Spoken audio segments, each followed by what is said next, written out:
మనకి స్తుతి కలుగును గాక. రండి ప్రియ దేవుని బిడ్డలారా, యేసు ప్రభు సిలువలో పలికినటువంటి 7 మాటలని సప్త స్వరాలుగా చాలా రకాలుగా వర్ణిస్తూ ఉంటారు. ఏవైతేనేమి గాని మన జీవితంలో ఆ మాటలు ఎంతో విలువైనవిగా మనము గ్రహించవలసిన వారమై ఉంటున్నాం.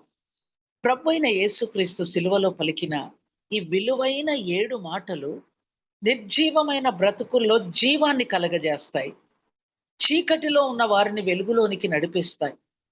ప్రభువు పొందిన శ్రమలను, ఆయన పలికిన మాటలను ధ్యానించినప్పుడు 2 విషయాలను మనం గమనించగలం. ఈ 7 మాటలు ధ్యానించినప్పుడు 2 విషయాలు. అవేంటంటే మొట్టమొదటిది, మన పాపము ఎంత భయంకరమైనదో, మన పాప భారము ఎంత ఘోరమైందో మనకు అర్థమవుతుంది.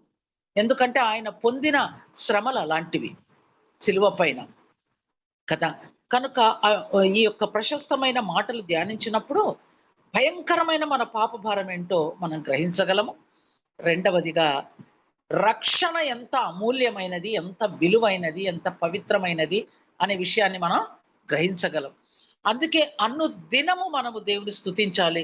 ఇంత అమూల్యమైన రక్షణ మనకు ప్రసాదించారు. ఇక మనం ఎంత ధన్యులమంటే చెప్పలేం. మాటల్లో వివరించలేం. అంత అమూల్యమైన రక్షణ నీకు నాకు ప్రసాదించబడింది.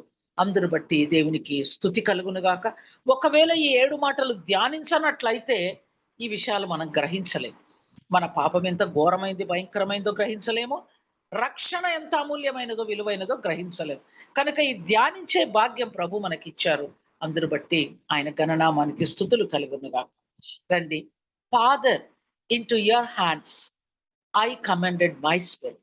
తండ్రి, నీ చేతికి నా ఆత్మను అప్పగించుకొనుచున్నాను. లూకా సువార్త 24:46 ఈ యొక్క ప్రశస్తమైన 7వ మాట లూకా సువార్తికుడు రచించి ఉన్నాడు. దేవునికి స్తుతి కలుగును గాక. ప్రియ దేవుని బిడ్డలారా, ఈ 7 మాటల్లో కూడా మనం గమనించినట్లయితే మొదటి మాట, చివరి మాట తండ్రి అని సంబోధిస్తున్నారు. అయితే మొదటి మాటలో మనల్ని క్షమించమని తండ్రిని వేడుకుంటున్నారు. అప్పుడు తండ్రి మన వైపు చూస్తూ ఉన్నారు. తండ్రి కన్నులు ఎల్లప్పుడూ మన మీదనే ఉన్నవి. కానీ ఆ ప్రత్యేకమైన సమయంలో ఆ భయంకరమైన శ్రమను, వేదనను అనుభవిస్తూ ఆయనను హింసిస్తున్న వారిని క్షమించమని తండ్రి అని సంబోధించినట్టు మనం చూస్తున్నాం కదా! కానీ ఈ 7వ మాటలో కూడా తండ్రి అని సంబోధించినప్పుడు మనలను తండ్రి అయిన దేవుని వైపు తిరిగేటట్టు చేస్తుంది. తండ్రి అయిన దేవుని వైపు తిరిగేటట్లుగా ఈ మాట చేస్తుంది. దేవునికి స్తుతి కలుగును గాక. ప్రియ దేవుని బిడ్డలారా, కీర్తనకారుడు 31:5లో ఒక మాట పేర్కొంటున్నారు. అదేంటంటే, నా ఆత్మను నీ చేతికి అప్పగించుకొనుచున్నాను. నా ఆత్మను నీ చేతికి అప్పగించుకొనుచున్నాను. యెహోవా, సత్యదేవ, నన్ను విమోచించువాడవు నీవే. ప్రియ దేవుని బిడ్డలారా, ఎందువల్ల ఈ యొక్క కీర్తనాకారుడు ఈ మాట రాశాడు?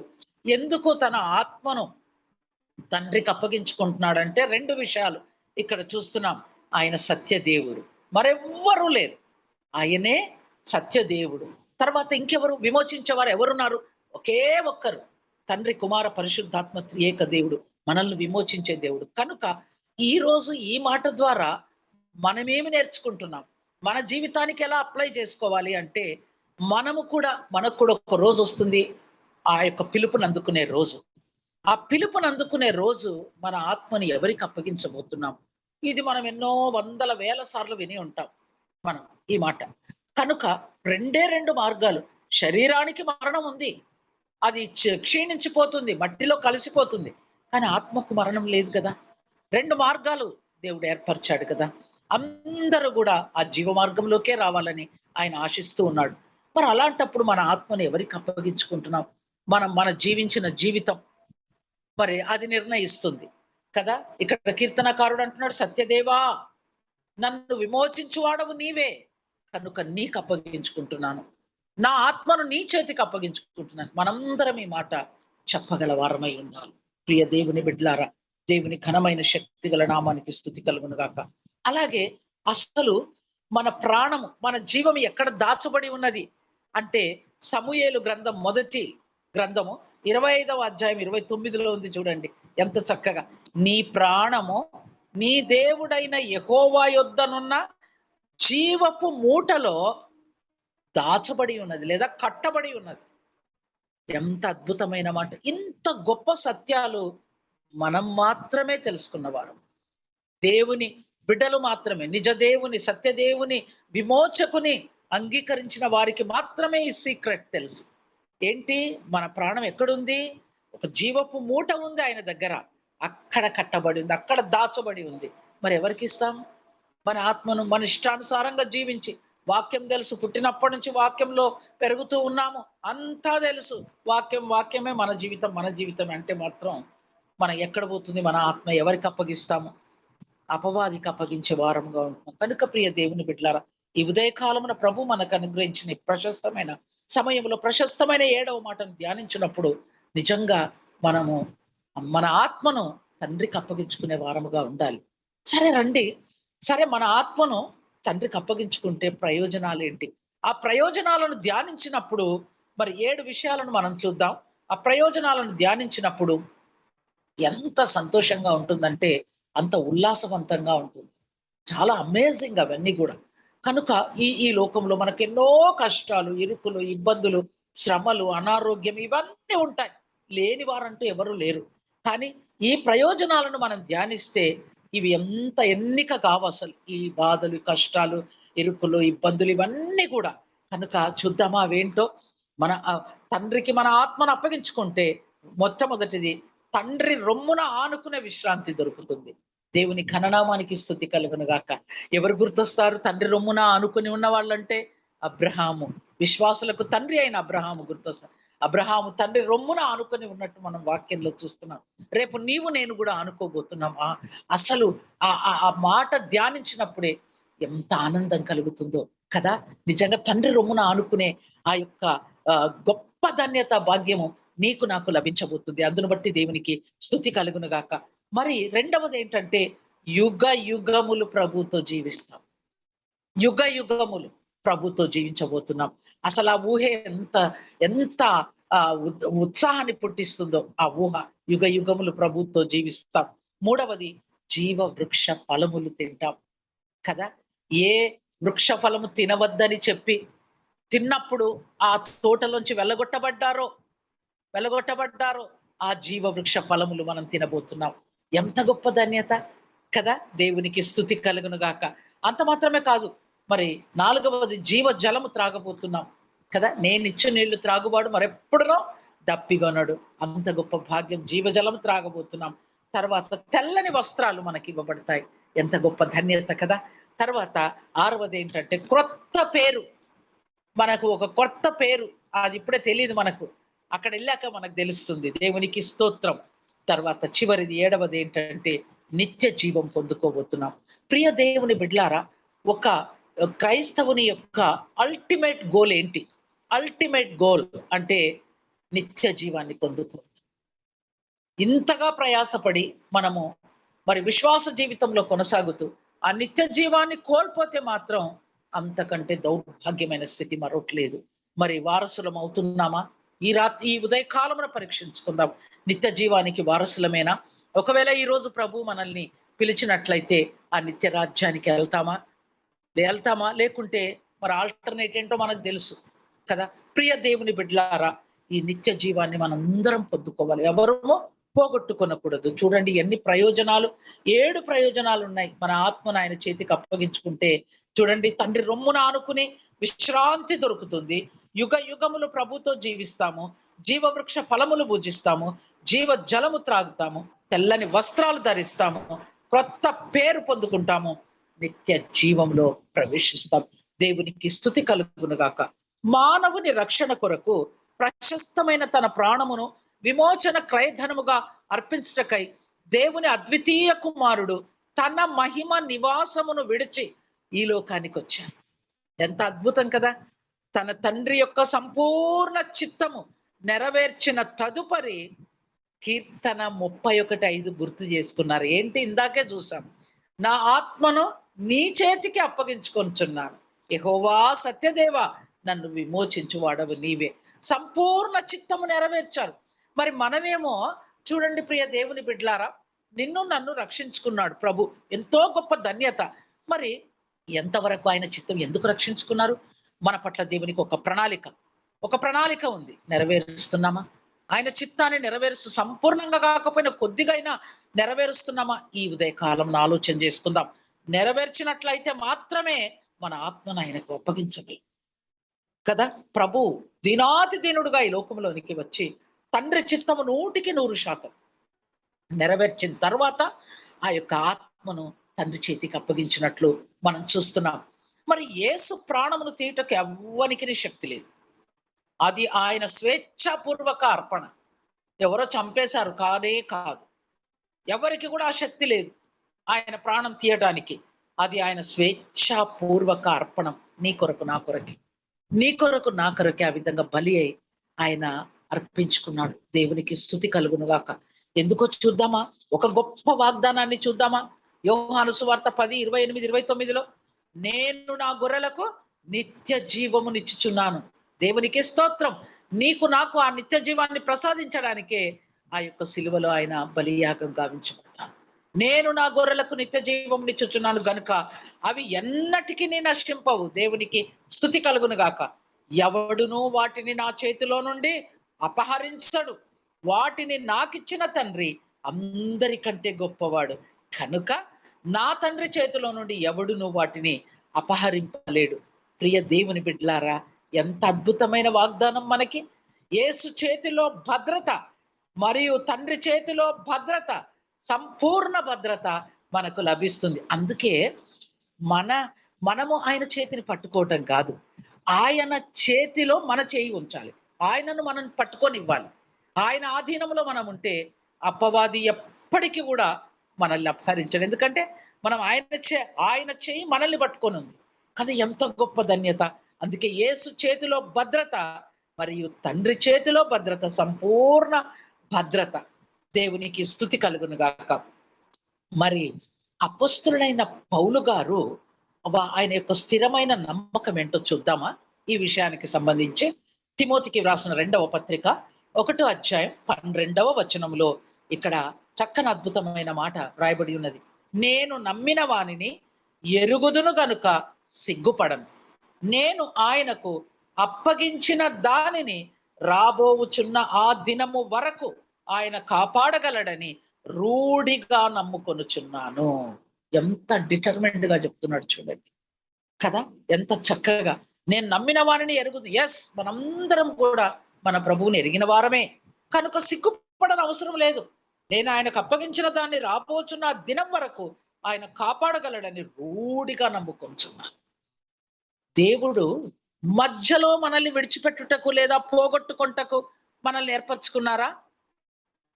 కానే కాదు. ఎప్పటికైనా విడిచిపెట్టాడు, మనల్ని పోగొట్టుకోరని. అందుకని మనల్ని ఎందుకు ఏర్పరచుకున్నారు? నిత్య రాజ్యానికి వారసులు చేయడానికి ఏర్పరచుకున్నారు. ఎలా విడిచిపెడతారు మనల్ని కదా? రోమీలకు రాసిన పత్రిక 8వ అధ్యాయం 38 నుంచి 39 వరకు చూస్తే అక్కడ మనం దివ్యమైన వాక్యాన్ని చూడగా, ఎత్తైనను లోతైనను సృష్టింపబడిన మరి ఏదైనను మన ప్రభు అయిన యేసు క్రీస్తు నందలి దేవుని ప్రేమ నుండి మనల్ని ఎడబాపనేరవు. ఎందుకు? ఎందుకనగా రండి చూద్దాం. యూదా పత్రిక 24వ వచనం. తొట్టిల్లకుండా మనలను కాపాడుటకును తన మహిమ ఎదుట మనలను నిర్దోషులుగా నిలవబెట్టుటకు దేవుడు శక్తి గలవాడు. దేవునికి స్తోత్రం. ఎంత గొప్ప దేవుడు అండి మనం సేవించే దేవుడు. ఎన్ని అద్భుతమైన వాగ్దానాలు మనకున్నాయండి కదా! తొట్టిల్లకుండా మనల్ని కాపాడుతాడు. తన మహిమ ఎదుట మనల్ని ఎలా నిలబెడతారంట? నిర్దోషులుగా నిలవబెట్టుటకు శక్తి గల దేవుడు మనది.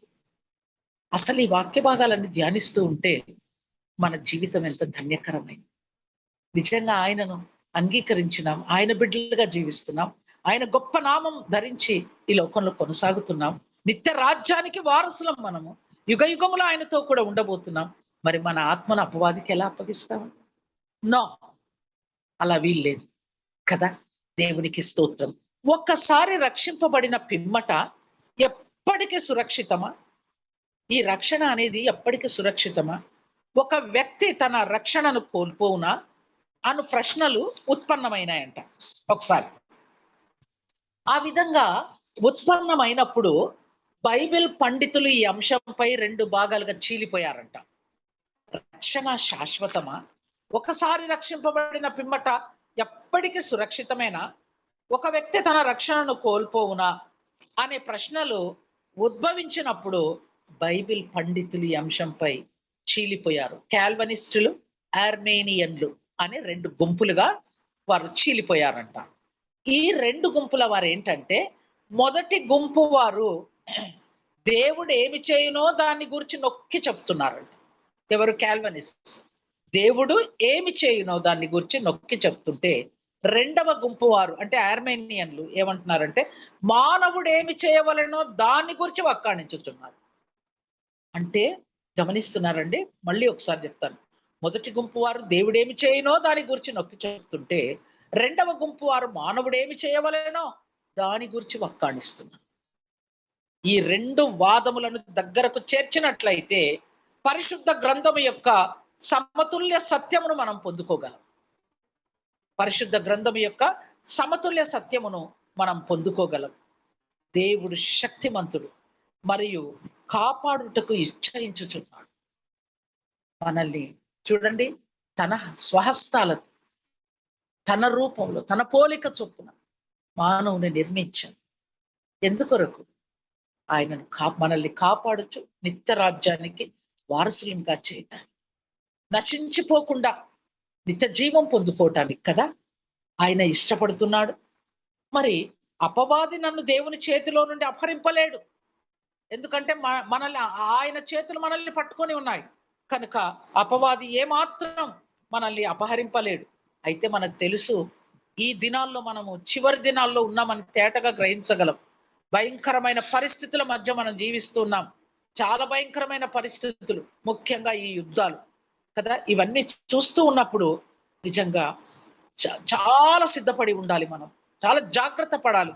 పరిశుద్ధ లేఖనాల్లో పేర్కొనబడిన సూచనలన్నీ గూడా నెరవేరుతున్నాయి. అపవాది గర్జించు సింహం వలె, గర్జించు సింహం వలె ఎవరిని మృంగుదునా? కనుక ప్రియ దేవుని బిడ్డలారా, మరి ఆయన చేతిని పట్టుకొని ఉండుటకు మనం ఇష్టపడాలి. ఇష్టపడాలి. ఎందుకంటే నేను లేకుండా దేవుడు ఏమి చేయలేడు. దేవుడు లేకుండా నేనేమి చేయలేను. అంతే కదండీ! అంత అద్భుతమైన ప్రణాళిక ద్వారా మనల్ని సృజించారు. మరి మనం లేకుండా ఆయన ఏం చేయగలరు? మరి దేవుడు లేకుండా మనం ఏం చేయలేం కదా! దేవుని ఘనమైన శక్తిగల నామానికి స్తుతి కలుగును గాక. అద్భుతమైన ఈ యొక్క విమోచకుడు మనకుండటం నిజంగా గొప్ప ధన్యత. మరి చూడండి, భద్రముగా, భద్రముగా ఆయన అరచేతిలో ఉన్నాను కదా! వాగ్దానం ఉంది కదా! నా అరచేతులలో నిన్ను చెక్కుకొని ఉన్నాను. చంకబెట్టి ముదింవచ్చు వరకు నేను నడిపిస్తాను. ఎంత గొప్ప ధన్యత. మన తల్లిదండ్రి మనల్ని విడిచిపోవచ్చు. మన తోబుట్టువులు మనల్ని కాదనవచ్చు. మన గర్భంలో పుట్టిన బిడ్డలు మనల్ని విడిచిపోవచ్చు. మనల్ని కాదనవచ్చు. కానీ ప్రియ దేవుని బిడ్డలారా, భద్రముగా ఆయన అరచేతిలో చెక్కబడి ఎంత గొప్ప ధన్యత. మరి ఎంత అద్భుతమైన వాగ్దానం కదా! భద్రముగా ఆయన అరచేతిలో ఉన్నాను. అందుకే ఏం చేయాలి? మన ఆత్మను ఆయనకు అప్పగించేవారం. సత్యదేవుడు, విమోచకుని యొక్క చేతికి మనం అప్పగించుకోవాలి. ఆయన ప్రేమ నీడలో నిరంతరము దాచబడితిని. అంటే మనం అనుకోవచ్చు, ఆయన ప్రేమ నీడలో ఉన్నప్పుడు నాకెందుకు ఈ కష్టాలు? ఎందుకు ఈ అనారోగ్యం? ఎందుకు ఈ నిందలు? ఎందుకు ఈ బాధలు, వేదనలు? అన్నీ వస్తాయి. అన్నిట్లో కూడా ఆయన మనల్ని కాపాడే దేవుడై ఉంటున్నాడు. ఎప్పుడు కూడా సమస్య ఏదైనా సరే, సమస్య కిందికి మనం వెళ్ళకుండా సమస్య పైన మనం ఉండాలి. ఎందుకంటే ప్రతి సమస్యకు జవాబు మనం సేవించే దేవుడు. కనుక ఆయన ప్రేమ నీడలో నిరంతరం మనం దాచబడ్డాము. ఏ కీడైనను మనకి ఏ హాని కూడా చేయదు. ఎంత కీడు సంభవించినా కూడా హాని చేయదు. ఏ భయము మనల్ని బెదరగొట్టదు. ఏ భయం కూడా మనల్ని బెదరగొట్టదు. దివారాత్రములు ఆయన మనల్ని కాపాడే దేవుడై ఉంటున్నాడు. దివారాత్రములు అంత అద్భుతంగా నిజంగా మనము చూడండి, అనుదినం మనం ప్రార్థన చేసిన, వాక్యం చదివినా, చదవకపోయినా ఆయన కాపుదల మాత్రం మనకుంటుంది. ఎన్నో సార్లు వాక్యమును, ప్రార్థనను మనం నిర్లక్ష్యం చేస్తూ ఉంటాం కదా! మరి కీర్తనకారుడు అంటున్నాడు, దివారాత్రములు నీ వాక్యము ధ్యానించ. ధ్యానించువాడు ధన్యుడు అంటున్నాడు. దివారాత్రం కాదు, రోజులో ఒక గంట కూడా, ఒక అరగంట కూడా మరి వాక్యంకు, ప్రార్థనకు మనం కేటాయించడం లేదు. చెప్పగలరా? ప్రియ దేవుని బిడ్డలారా, మరి దివారాత్రములు ఆయన కాపాడుతున్నందుకే ఈరోజు నీవు నేను ఇంత క్షేమంగా ఉన్నాం. ఆయన చేతిలో భద్రపరచబడి ఉన్నాం. కనుక మరి ఎవరికి అప్పగించబోతున్నాం మన ఆత్మని? ఆలోచన చేసుకుందాం.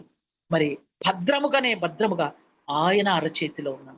ఆయన అరచేతిలో మనం ప్రియ దేవుని బిడ్డలారా, ఎంతో గొప్ప ధన్యత ప్రభు మనకిచ్చారు. మరి మాదిరి చూపించారు ఆయన. కదా! ఆ 7 మాటల ద్వారా కూడా అద్భుతమైన సందేశాలను, ఒక్కొక్క మాటను ధ్యానించాలంటే అద్భుతమైన దివ్యమైన సందేశాలు అవన్నీ కూడా. మొదటి మాట నుంచి చివరి మాట వరకు. ఈ చివరి మాట మాత్రం మనకి ఈరోజు ఏమి హెచ్చరిస్తుందంటే, రేపు ప్రభు మనల్ని పిలిచినప్పుడు మన ఆత్మని ఎవరి చేతిలో పెట్టబోతున్నాం? సత్యదేవుని చేతిలో పెట్టబోతున్నామా? విమోచకుని చేతిలో పెట్టబోతున్నామా? నిత్యరాజ్యం ప్రసాదించే దేవుని చేతిలో పెట్టబోతున్నామా? యుగయుగములు ఆయనతో కలిసి జీవించే భాగ్యము ప్రసాదించిన ఆ దేవునితో మనము ఉండబోతున్నామా? ఎవరికి అప్పగించబోతున్నాం అనేది మనం ఆలోచన చేసుకోవాలి. కనుక ప్రియ దేవుని బిడ్డలారా, మరి నాకు ఇవ్వబడిన సమయం అయితే అయిపోయింది. కనుక మరి నేను ఇంతటితో ముగిస్తున్నాను. ప్రభు ఈ యొక్క దివ్యమైన 7వ మాట ద్వారా మనల్ని గొప్పగా హెచ్చరించారు. కనుక ఈ మాటలను ధ్యానించినప్పుడు 2 విషయాలను మనం గ్రహించగలిగాం. మన పాపం ఎంత భయంకరమైనదో, మనకు ప్రసాదించబడిన రక్షణ ఎంత అమూల్యమైనదో. ఈ 2 విషయాలను గమనించి మనము నిత్యము ఆయనను స్తుతిస్తూ, ఆయన బిడ్డలంగా జీవించి, మన ఆత్మను ఆయనకు అప్పగించుకునే వారముగా ఉండాలని ఆశిస్తూ ఈ చిన్న సందేశాన్ని ముగిస్తున్నాను.